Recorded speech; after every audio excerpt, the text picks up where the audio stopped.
Welcome to OJ Studios. I hope you enjoy Punishment by Olivia Julius. Chapter 24 The Choice. I woke up as the sun's rays started to come through the window. Brittany was still asleep next to me. I slowly moved out of the bed and slowly walked to the door, opening it slowly so it wouldn't wake her. I walked down the hall and down the stairs where I found Rebecca in the kitchen. "You're up early?" Rebecca said as she started scrabbling eggs. "The sun woke me up," I explained. "I see," Rebecca said while she cooked. "I went ahead and set out your clothes for you on the dresser in your room. How about you go upstairs, change, wake Brittany up, and you two can have breakfast." "My clothes are already in my book bag," I said, confused. "Your mom came by and dropped off a different set," Rebecca explained. "She said what you had in your bag wasn't girly enough." "Figures," I said before turning around and heading back to the room. I walked upstairs and slowly opened the door, careful not to wake up Brittany. But I didn't need to worry. As soon as I got inside, a pillow thrown at my head. I smiled and threw the pillow back at Brittany. We both laughed as we threw pillows at each other and had a small impromptu pillow fight. "Rebecca is cooking breakfast, I'm just here to get changed," I said once we were done with our little pillow fight. "Cool," Brittany said before picking up her bag. "I'll take the bathroom, you can change in here." Once Brittany left, I waked over the dresser where Rebecca said the clothes I needed were. Once there were two sets of clothes next to each other. One was a purple cap sleeve dress with white tights and black Mary Jane dress shoes. The other was a pair of my blue jeans, a black Harley Davidson t-shirt. My tennis shoes were on top of the pile. In the middle of the two outfits was a note. I picked it up, not believing what it could say. "Adam, you did such a good job this past week with your punishment. Your dad and I have decided to let you off your punishment a little early.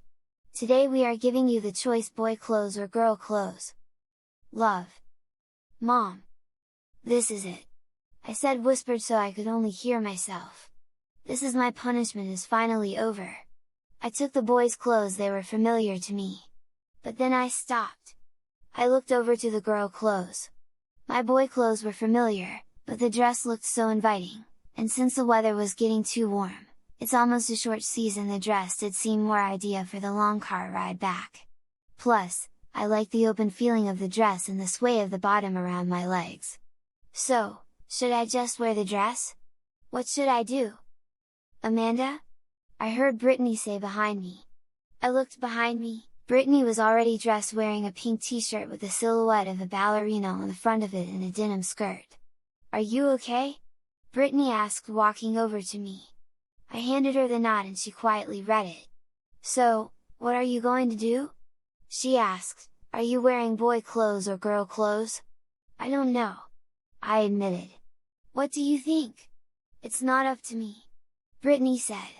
"Either way, you're still my friend." Mom and Dad picked Brittany and I up from the cabin 2 hours after breakfast. We were finally heading back to Indianapolis, and on the way we're dropping Brittany off at her house. I watched as the dusty gravel road soon gave way to the blacktop county road and then finally to the highway.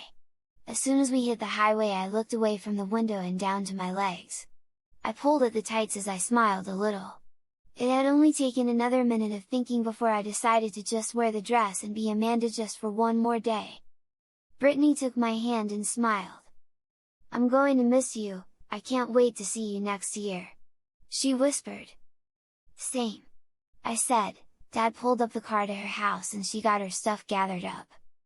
"Thanks for the great time, Amanda," she said before whispering. "I hope you're Amanda next year too. But if not, I can't wait to re-meet you as Adam."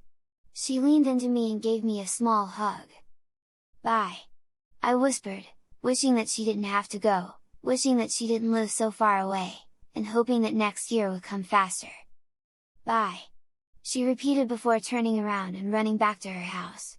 I watched as she ran up her front porch and into the house as Dad pulled away.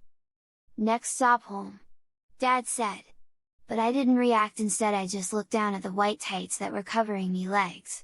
I know that this will be the last time that I wear them or any other girly clothes. I was relieved by this, but also still a little sad.